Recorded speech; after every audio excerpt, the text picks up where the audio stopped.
Turkish minibuses head to the Syrian border, where hundreds of refugees are under the protection of this Turkish border post. Behind me at the top of this hill, and before the Turkish military asked us to leave, we estimated more than 200 Syrian family members had gathered, waiting to be taken to safety. As we watched, more came across the farmland, only able to bring with them what they could carry.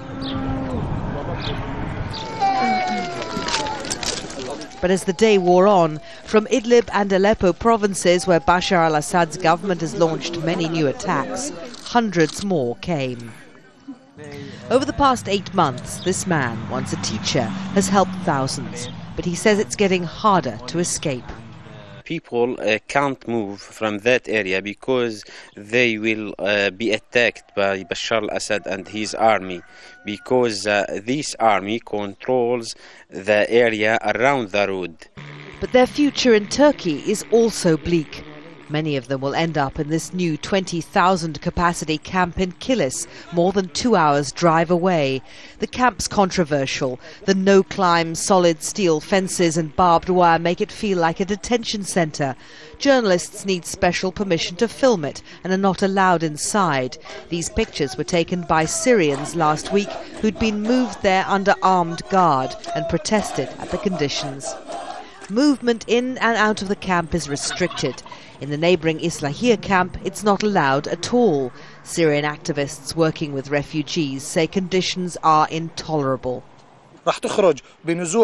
These people would rather live here and go back to Syria and die than live in a prison camp like this.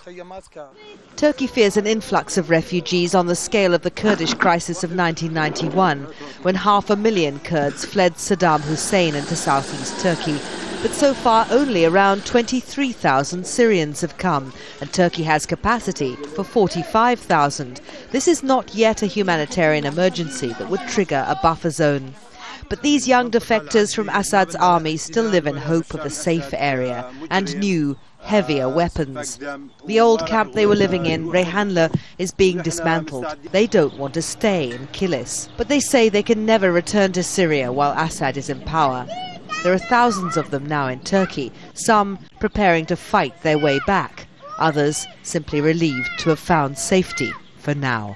Anita McNaught, Al Jazeera, on the Syria border.